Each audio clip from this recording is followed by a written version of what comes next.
Muy buenas noches a todos ustedes, miembros y todo el personal que nos acompaña en la noche de hoy.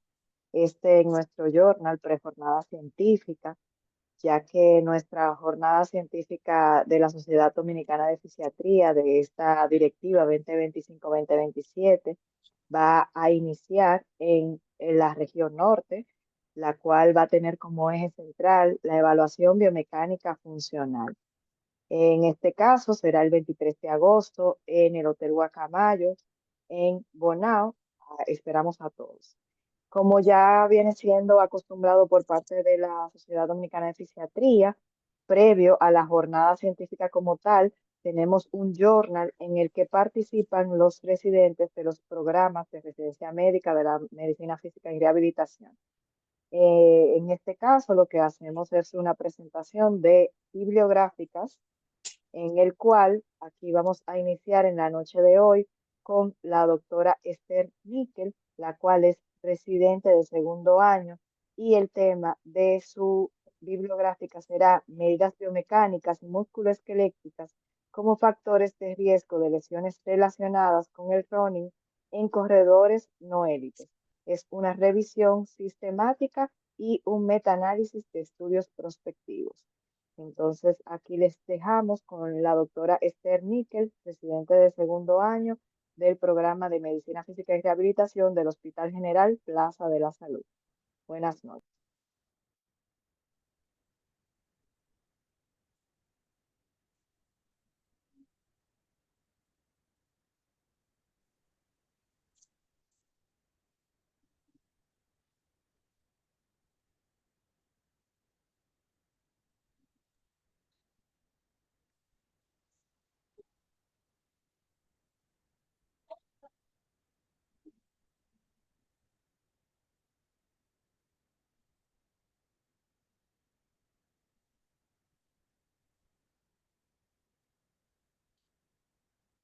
Cuando gustes, Esther. Buenas noches a todos. En primer lugar, agradecer a todos los presentes en este journal. Como mencionó la doctora Anabel Pinedo, soy la doctora Esther Níquel, residente de segundo año del programa de Medicina Física y Rehabilitación del Hospital General de la Plaza de la Salud.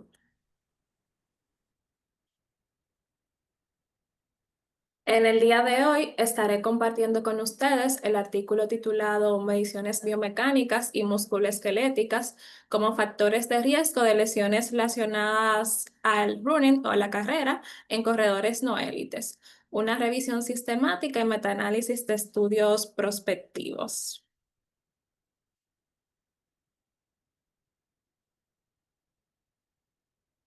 Bien, declaro no tener ningún tipo de conflicto de interés.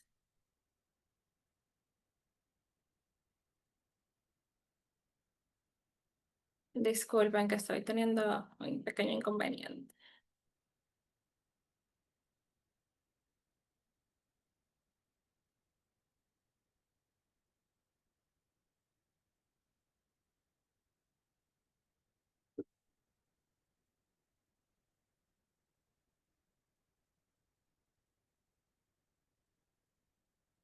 Antes de empezar a hablar del estudio, es bueno definir qué es un corredor élite y qué se considera un corredor no élite. Los corredores élites son aquellos corredores altamente entrenados que tienen la característica de que compiten en carreras con estándares nacionales o internacionales y logran un tiempo de entrenamiento semanal de aproximadamente unos 80 o 200 kilómetros. Y destacar que sus ingresos son derivados del deporte, en tanto que un corredor no élite, también ha llamado amateur o recreacional, es aquel corredor que corre, valga la redundancia, una distancia semanal de aproximadamente unos 10 a 60 kilómetros semanales. Estos corredores van a tener una menor carga de entrenamiento y lo hacen como un método recreativo o por salud, placer o motivación personal o para participar en una competición, pero que sea de manera no profesional. En cuanto a datos epidemiológicos, según un estudio publicado en un artículo en el año 2023, en el cual se evaluaron las lesiones por sobreuso relacionadas a la carrera en corredores adultos recreacionales, se reportó una incidencia de lesiones de 30,7% en la rodilla, siendo esta la estructura anatómica más afectada, siguiéndole las lesiones del pie con un 14,6% y por último las lesiones del tobillo con una representación de un 8,3%. Según el informe anual de Strava, una aplicación mundialmente utilizada por corredores para el registro de la actividad deportiva, reportó en su informe anual un aumento de un 59% de la participación en lo que son clubes de corredores a nivel mundial, desde el 1 de septiembre del año 2023 hasta el 30 de agosto del año 2024.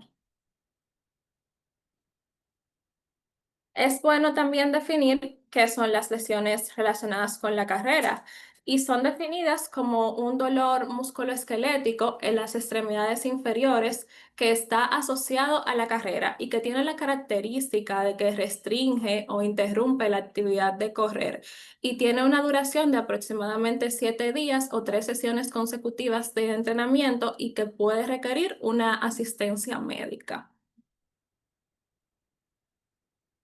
Dentro de las lesiones más reconocidas tenemos el síndrome de dolor patelofemoral, la tendinopatía aquilea, el síndrome de la banda iliotibial y la fascitis plantar. También podemos mencionar lo que es la periositis tibial anterior como una causa de dolor frecuente en corredores, en lo que es el tercio medio de la tibia.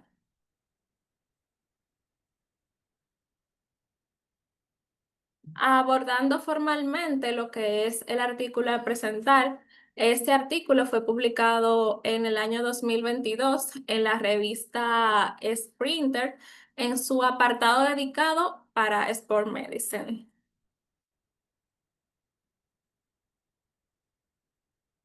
En cuanto a la metodología utilizada para la evaluación de esta revisión sistemática, tenemos que se realizó una revisión sistemática y metaanálisis cuyo objetivo fue investigar la relación que existe entre las lesiones relacionadas a la carrera con las variables biomecánicas y musculoesqueléticas. Para la elección de los estudios incluidos, se evaluaron lo primero que se evaluó fue que esos estudios fuesen prospectivos, que evaluaran lo que es la incidencia de lesiones relacionadas al running en corredores adultos sanos específicamente, que los participantes fueran corredores competitivos no élites y que se realizara una evaluación biomecánica o musculoesquelética en la subsecuente a lo que sería el periodo que comprendía el estudio. Fueron excluidos aquellos estudios en los que se identificó que los participantes eran élites o subélites o donde se utilizó una prevención primaria para las lesiones. En aquellos casos en los que no se pudo determinar el nivel de competición para determinar si los competidores eran élite o subélites, y también en aquellos casos en los cuales hubo imposibilidad para establecer contacto con los autores cuando fue necesario.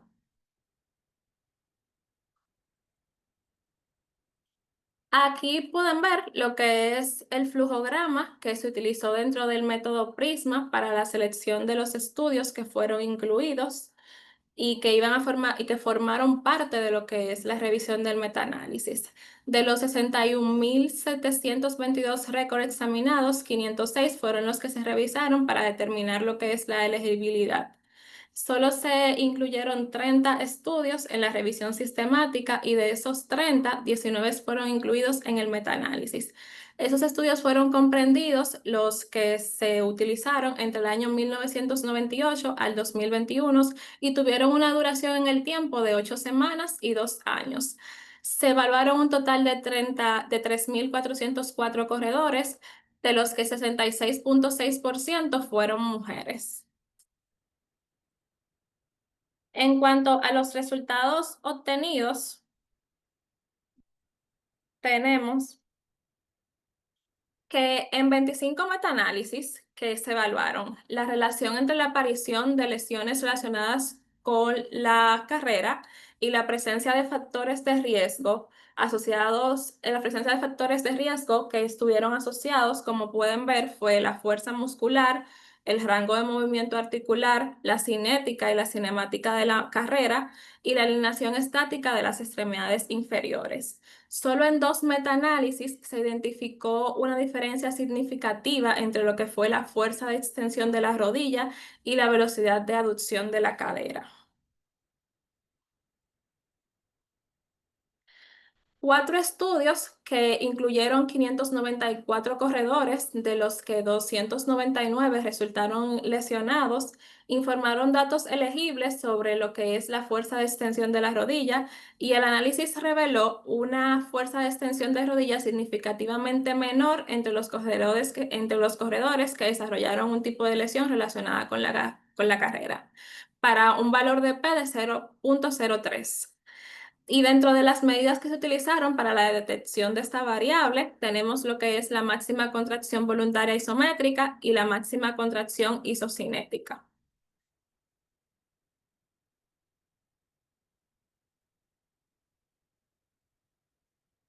Con respecto a lo que es la velocidad de aducción de la carrera, de la cadera, perdón, un análisis incluyó dos estudios que involucraron 253 corredores, dentro de ellos 89 corredores lesionados.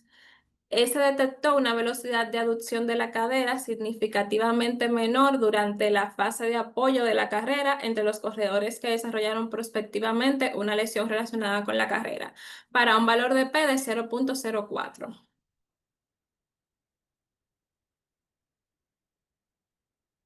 Algunos resultados que se evidenciaron dentro de estudios individuales no representaron una relevancia estadística significativa dentro del metaanálisis.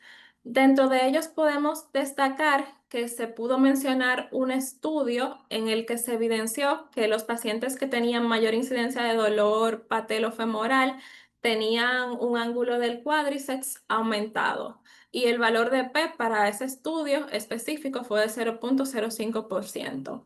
En cuanto a la alineación estática del pie, dos de tres estudios reportaron que la presencia de la caída de más de 10 milímetros de lo que es el hueso navicular en lo que es una dirección medial aumenta 6,6 veces el riesgo de tener cualquier tipo de lesión en los miembros inferiores. Y un estudio reportó que aquellos competidores que tenían un índice de arco alto podría ser un factor protector para lesiones relacionadas con la carrera.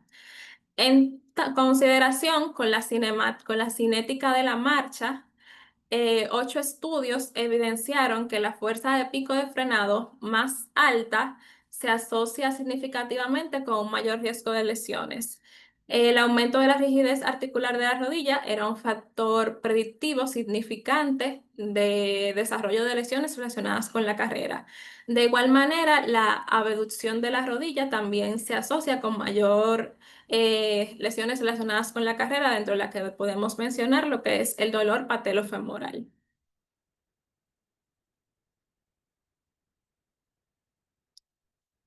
En este estudio no se respalda el papel de los que son las medidas biomecánicas y musculoesqueléticas como factores de riesgo para el desarrollo de lesiones relacionadas con la carrera en corredores no élites. Por lo tanto, se hace necesario realizar más investigaciones. Los resultados asociados a factores de riesgos biomecánicos y musculoesqueléticos no fueron significativos, a pesar de que se reportó una relación significativa en dos estudios entre la fuerza extensora de la rodilla y la velocidad de aducción de la cadera. Estos fueron estudios muy pequeños, por lo que es importante realizar estudios con mejores estándares metodológicos para generar evidencia, perdón, que sea de mayor calidad. Por último, la alta heterogeneidad entre los métodos reportados estadísticos constituyó un factor limitante importante al momento de lo que fue el desarrollo del análisis.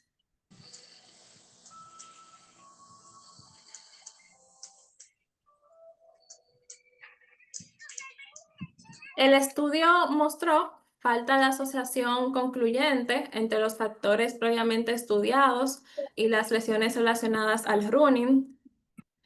Por tanto, no se recomienda desarrollar medidas preventivas basadas únicamente en medidas biomecánicas y musculoesqueléticas en esta población.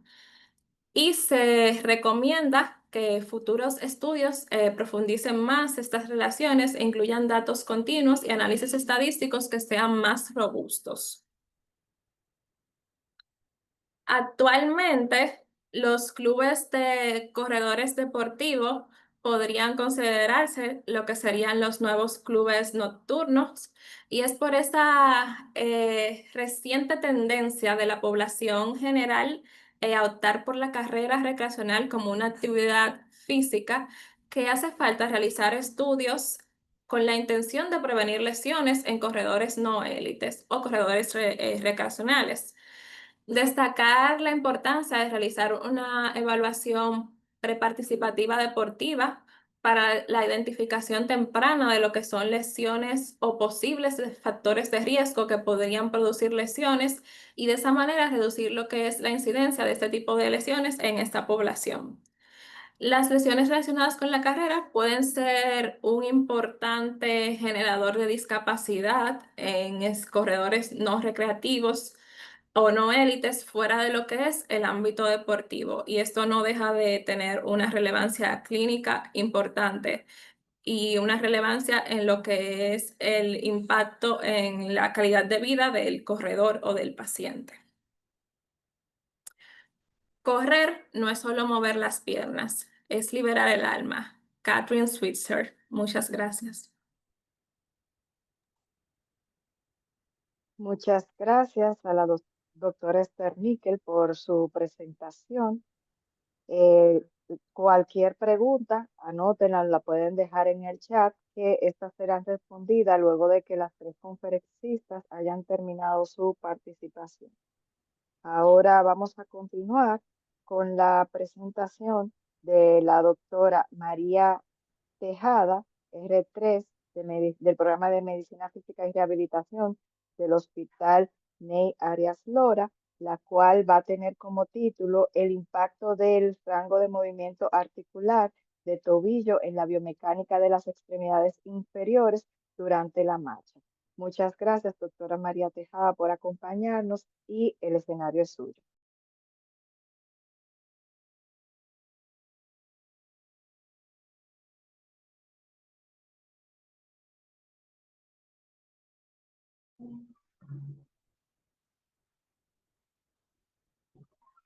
Bien, buenas noches. Muchas gracias a todos por la oportunidad. Como dijo la doctora Pinedo, yo soy la doctora María Tejada, residente de tercer año del programa de Medicina Física y Rehabilitación del Hospital Universitario Docente Traumatológico, doctor Ney Arias Lora.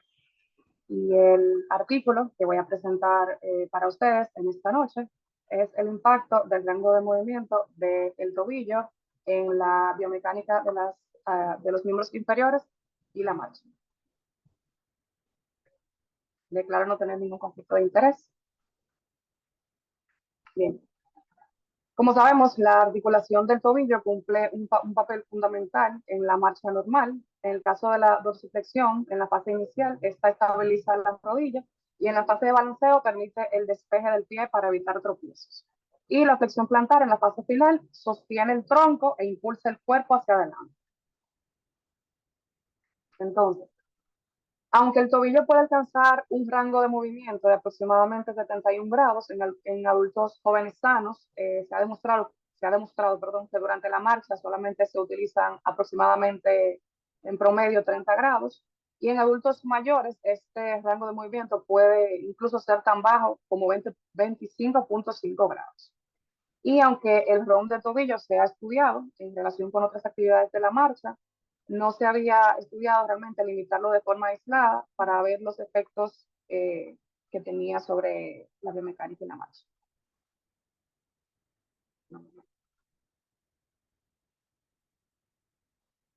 Por ende, esta investigación, los objetivos de los investigadores era pues identificar la cantidad mínima de ron de tobillo que no causaría un contacto constante de frenado brusco en los extremos del ron del dispositivo durante la marcha a nivel. Esto lo vamos a explicar más adelante, pues a lo que se refiere con el contacto de frenado brusco con los extremos del ron del dispositivo, fue el dispositivo que se utilizó para, a propósito, limitar el ron de tobillo. Y también comprender el impacto del contacto de frenado brusco o las adaptaciones necesarias para evitarlo en la cinemática, la dinámica y la activación muscular de las articulaciones de la pierna. Bien. Los participantes de este estudio, este fue aprobado por la Junta de Revisión Institucional de la Universidad de California en Los Ángeles. Fueron seleccionados un grupo de 10 adultos sin patología de tobillo, de estos 6 hombres y 4 mujeres. Tenían unas edades medias entre 25.7 años, más o menos 3.1 años, una altura media de 172, más o menos 6 centímetros, y una masa corporal media de 72, más o menos 13 kilogramos. Todos dieron su consentimiento informado por escrito. Pues bien, como les mencionaba, los investigadores utilizaron para limitar el ron de tobillo en estos participantes un exoesqueleto pasivo de 1 grado de libertad. Lo utilizaron en la pierna derecha para limitar el ron en flexión plantar y dorsiflexión. Y para esto se probaron 6 condiciones. Más o menos 15 quiere decir que permitía 30, tanto de dorsi como de plantis. 15, la otra condición era 15 grados de dorsiflexión, 10 grados de planti. En la siguiente condición, 10 grados de dorsi, 15 de planti. La quinta fue 10 grados, tanto de planti como de dorsi, o sea, 20. Y también tenía una condición de 0 grados, o sea, una fusión simulada. Y este exoesqueleto restringía la inversión y la eversión del pie. Solamente permitía algunos grados de dorsi y plantiflexión. Se evaluaron 2 condiciones de referencia, sin el exoesqueleto y con el exoesqueleto con los límites permitidos de 30 grados de dorsi, entre dorsi y la plantis. Cada participante realizó pruebas de 3 minutos, caminando en cintas a 2 velocidades con un calzado estandarizado, y el orden de las condiciones del ROM fue aleatorio. Los datos fueron recopilados mediante un sistema de captura de movimiento tipo Beacon a 200 Hz, una cinta instrumentada para fuerzas de reacción, y se realizó también electromiografía bilateral con sensores inalámbricos. Bien. Para el análisis de los datos se utilizó un encoder o un codificador rotatorio que estaba integrado al exoesqueleto, y este medía el rango de movimiento funcional de tobillo y determinaba los momentos exactos de contacto con los topes mecánicos. Y se calculó la duración del contacto con el tope por paso, definiéndolo como el tiempo en el que el ángulo del tobillo se mantuvo a más o menos 0.5 grados del límite permitido.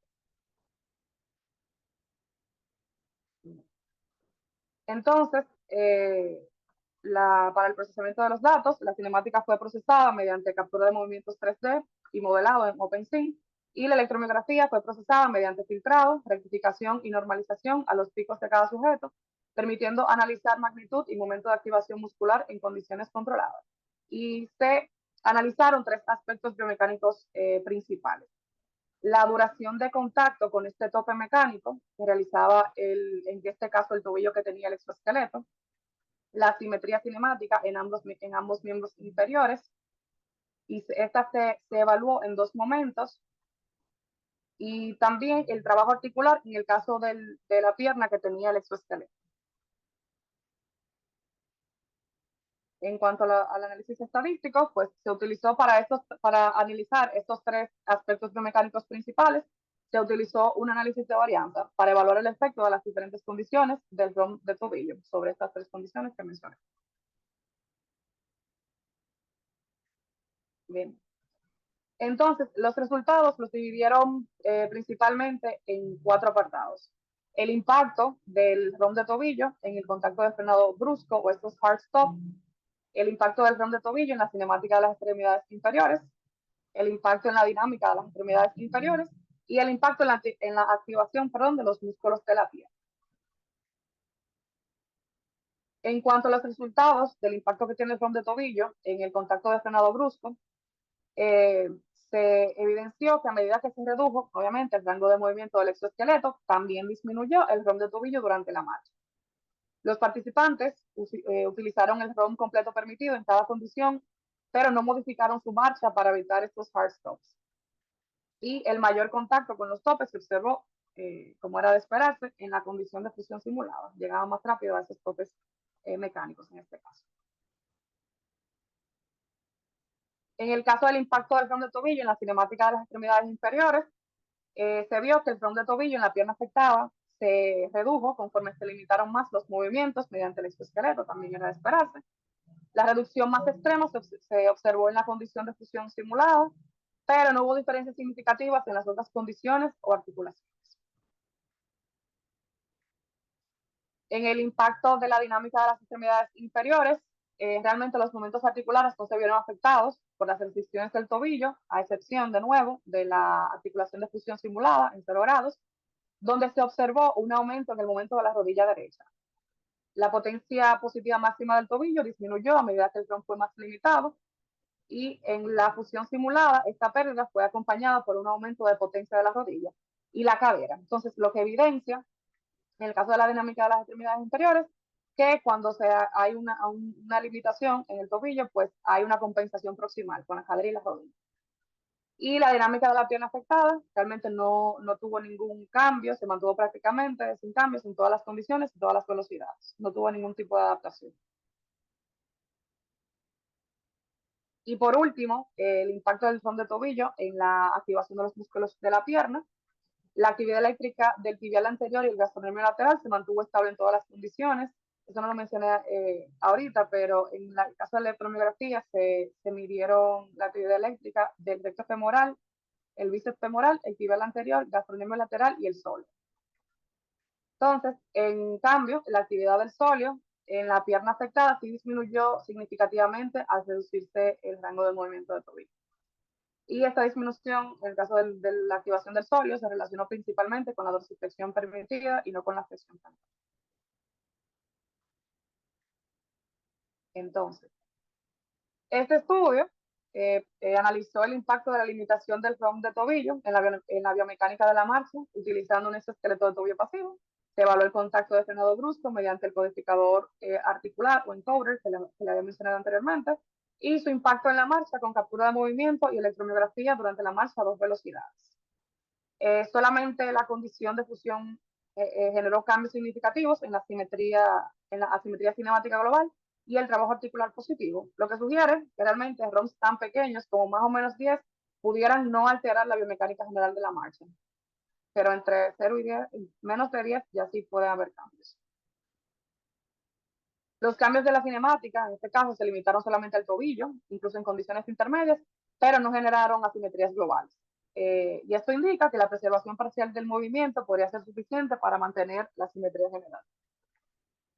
En conjunto, estos resultados arrojan que un ROM de más o menos 10, o sea, 10 de planta y 10 de dorsal, en este caso sería un total de 20, puede ser suficiente para preservar la biomecánica durante la marcha en llano. Pero la fusión sí altera significativamente la cinemática, la dinámica y los datos en la electromiografía. Por lo que se considera que el umbral crítico de ROM está entre más o menos 10 y la fusión articular. Las limitaciones de este estudio es que realmente solamente se estudió la marcha en llano y en adultos jóvenes sanos, que no tenían ninguna patología de tobillo. No se evaluaron en terrenos inclinados, escaleras ni perturbaciones.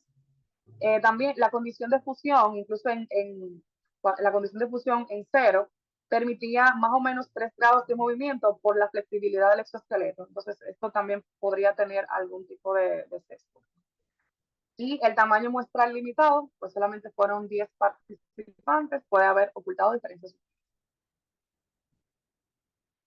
En conclusión, Este estudio proporciona evidencia de que la movilidad del tobillo puede restringirse considerablemente en personas sin discapacidad, sin que se afecte drásticamente la biomecánica de la marcha al caminar en terreno llano, por lo que podría ser justificable en un tratamiento clínico que se pueda comprometer la movilidad del tobillo en favor de otros beneficios, como una mayor fuerza de empuje, mayor estabilidad o reducción del dolor y la incomodidad.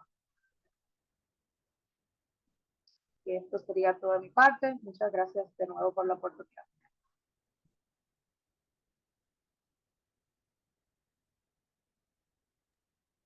Muchas gracias a la doctora María Tejada por su excelente exposición. A continuación, vamos a tener a la doctora Scarlett Grullón, R3 del programa de Medicina Física y Rehabilitación del Hospital Regional Universitario José María Cabral Ibáñez. En este caso, el tema será abordando los errores biomecánicos en la sentadilla con barra en adultos mayores. Una perspectiva clínica para mantener la alineación neutra de la columna y de las rodillas. Aquí le dejo el espacio a la doctora Grullón que compartirá con ustedes esta bibliografía.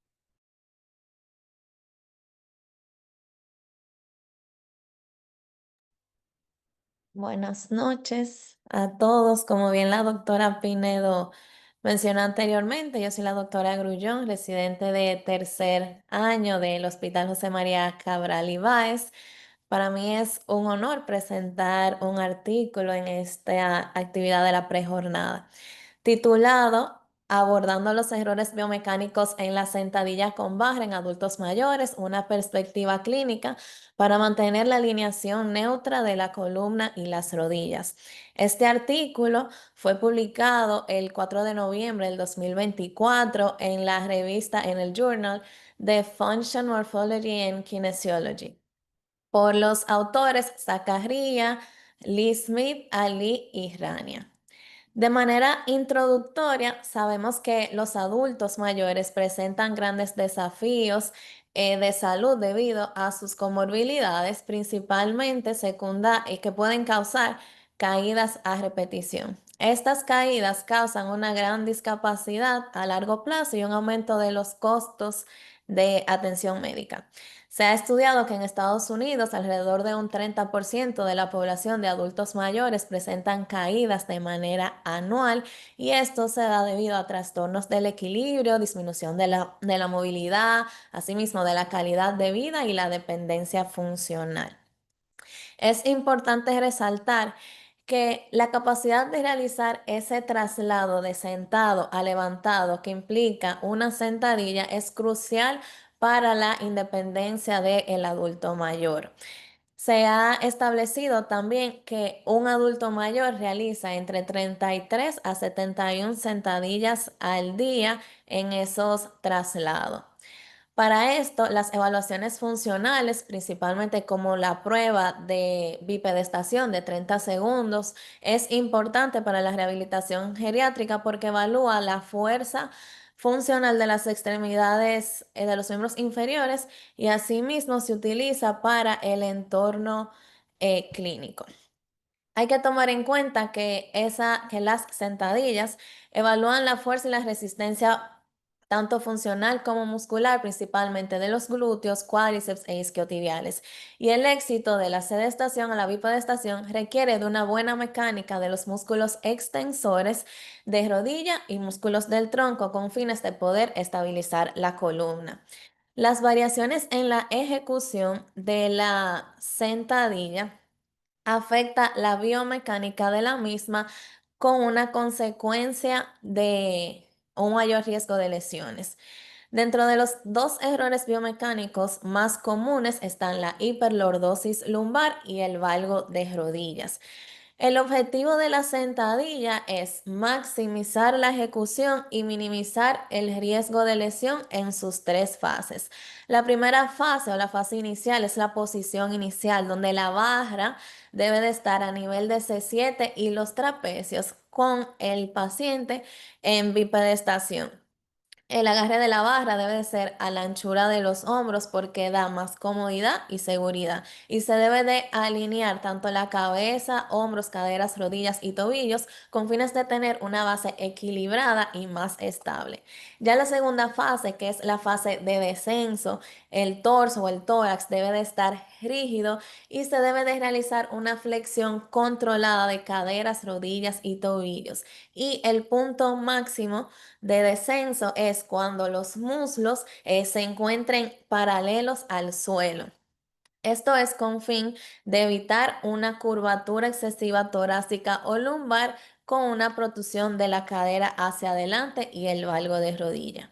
Ya la fase de ascenso o de recuperación inicia luego de alcanzar el punto más bajo de la sentadilla, el torso continúa rígido y se debe de hacer la extensión de caderas, rodillas y tobillos. Debe de haber un ritmo entre la elevación de la cadera y hombros hasta la extensión total de las rodillas.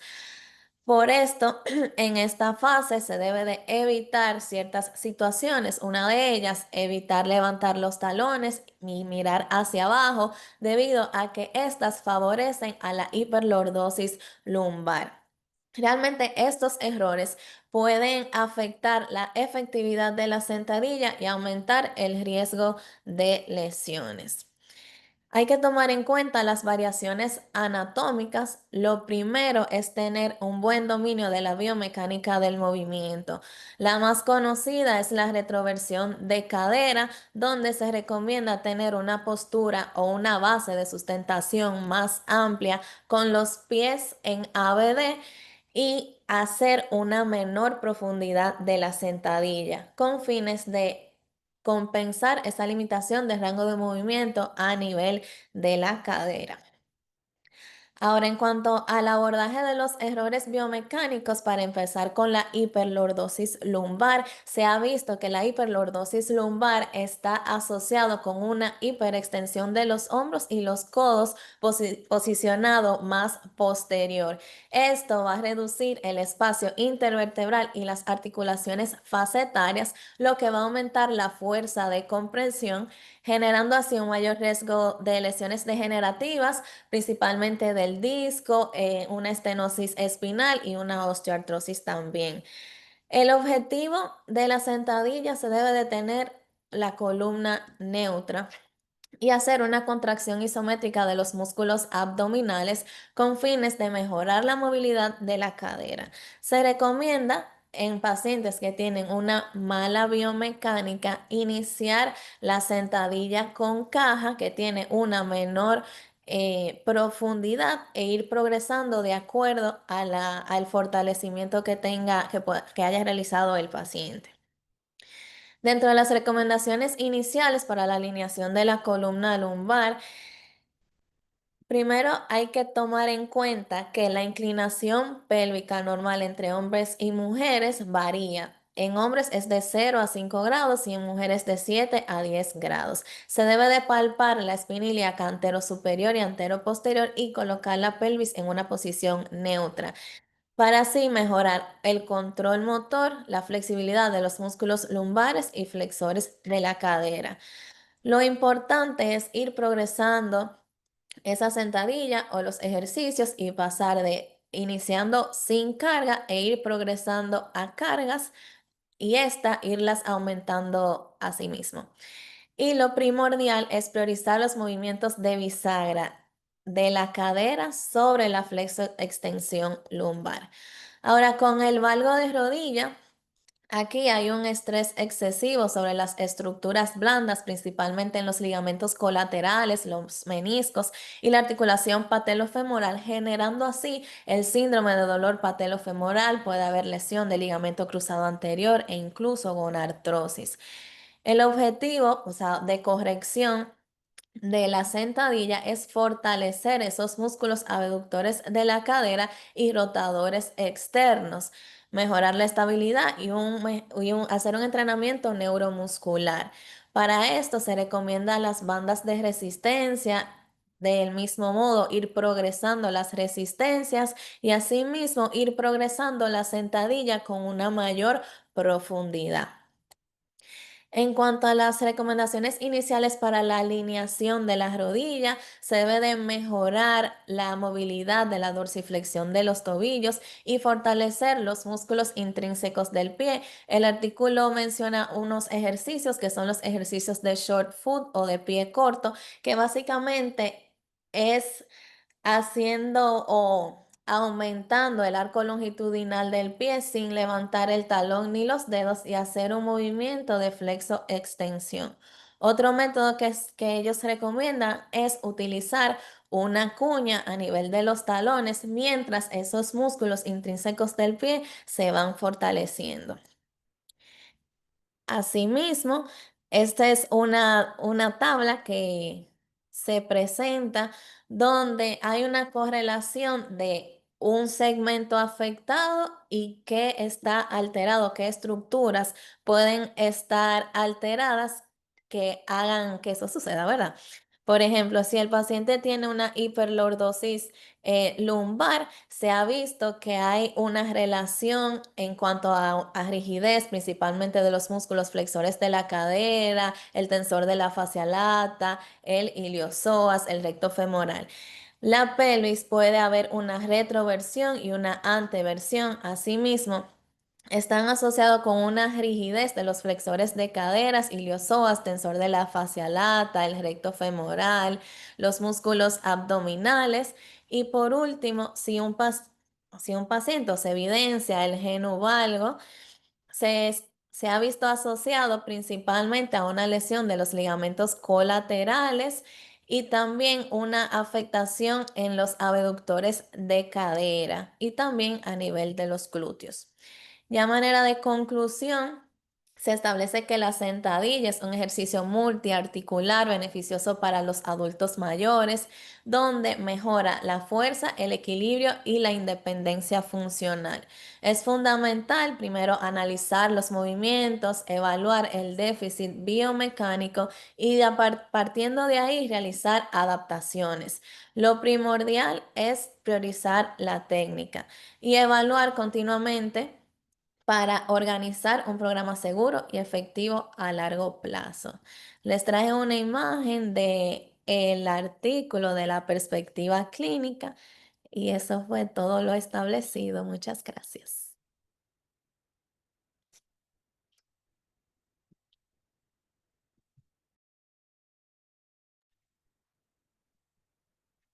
Muchas gracias a la doctora Grullón por su participación. Ahora vamos a tener las palabras de nuestro presidente, el doctor Francisco de la Rosa.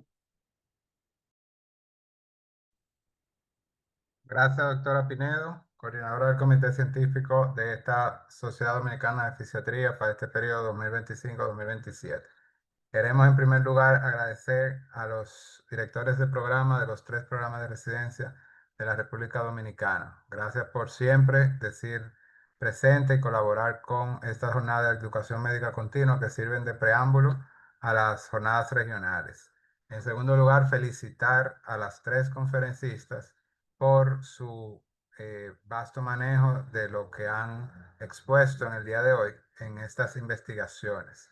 Y además aprovechar para agradecer a todos los presentes en esta actividad, miembros y amigos de esta sociedad, y además invitarlos formalmente a la Jornada Regional Norte, que como bien mencionamos está programada para ser celebrada el próximo 23 de agosto en el Hotel Guacamayos en Bonao. Promete ser una jornada de amplio saber y conocimiento, y compartir de conocimiento para todo el equipo multidisciplinario. Así que pueden compartir la invitación.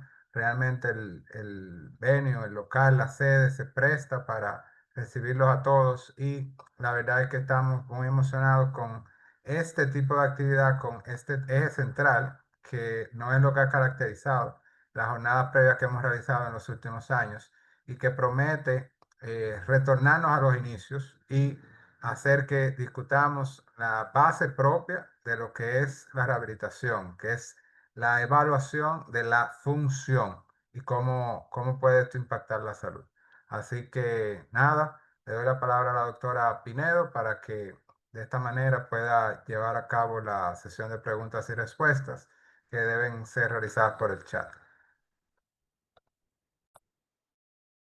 Si tienen algún comentario, alguna pregunta, este es el momento para nuestras tres conferencistas y aquí estamos atentos a ellas. Pueden hacerla por el chat o si alguien quiere levantar la mano o decirla de manera personal, estamos aquí al pendiente.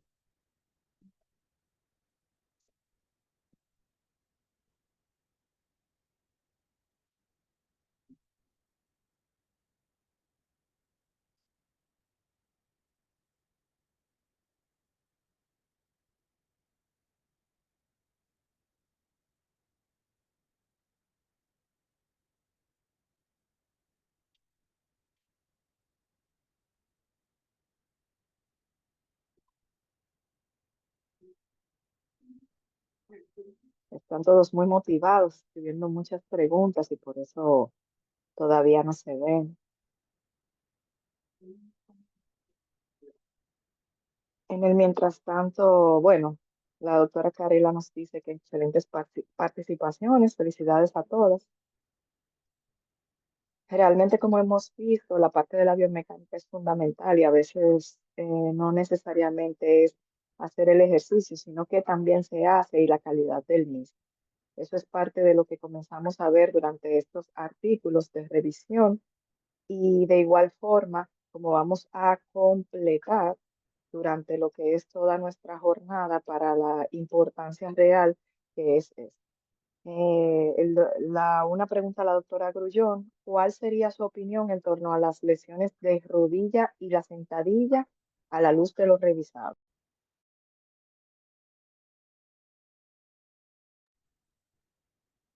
Ok, bueno, pues mi opinión en cuanto a las lesiones de rodilla con la sentadilla, realmente esa es de las lesiones más frecuentes y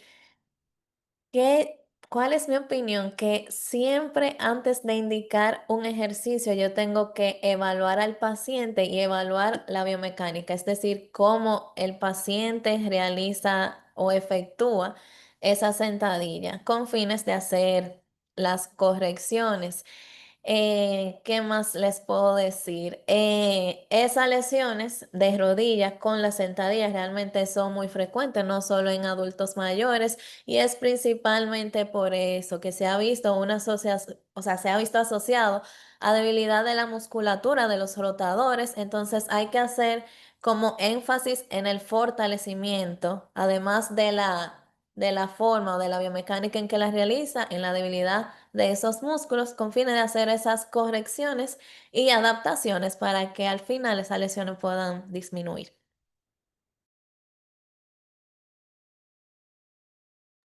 Excelente, muchas gracias, doctora. A la doctora Níquel, en torno a los calzados especializados y comercializados, ¿cuál sería su opinión y qué recomendaría a sus pacientes en torno a lo que se vio en el artículo?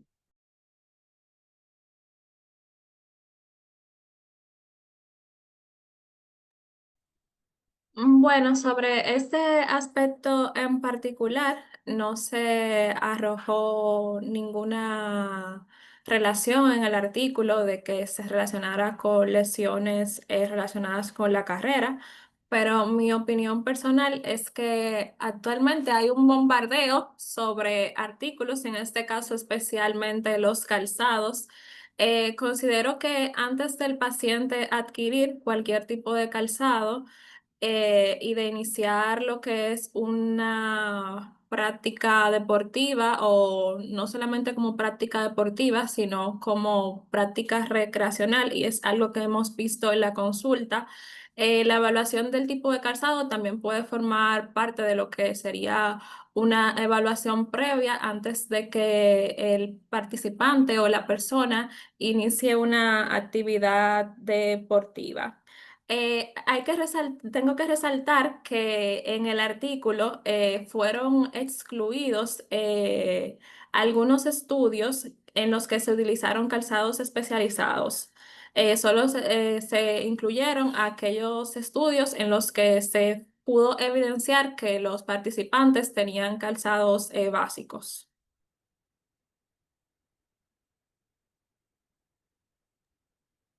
De acuerdo, muy bien. La doctora Janet Aguilar, un saludo muy cordial para la doctora y gracias por unirse con nosotros. Eh, re- Comenta excelentes artículos para ampliar en investigaciones en República Dominicana, específicamente trasladarlo a terreno irregular sin limitación de eversión o inversión o con limitaciones de eversión e inversión. Si no hay ninguna otra pregunta, a la doctora Tejada, tomando en cuenta que el estudio no tomó en cuenta los terrenos irregulares, ¿cree que los resultados serían los mismos en la biomecánica de tomarse en cuenta estos campos? Hola. Aunque en el estudio no se estudió en terrenos irregulares, pienso que, bueno, en mi opinión, no creo que los resultados fueran iguales, que probablemente en terrenos irregulares se requerirían más compensaciones de otras articulaciones, también en trabajo articular, y pienso que sería diferente, realmente. No creo que serían los mismos resultados que con terreno llano, pero incluso en el artículo dice que se requieren más investigaciones. Esa fue una de las limitaciones. Pero la respuesta es no. No creo que sean los mismos resultados en otro tipo de terreno.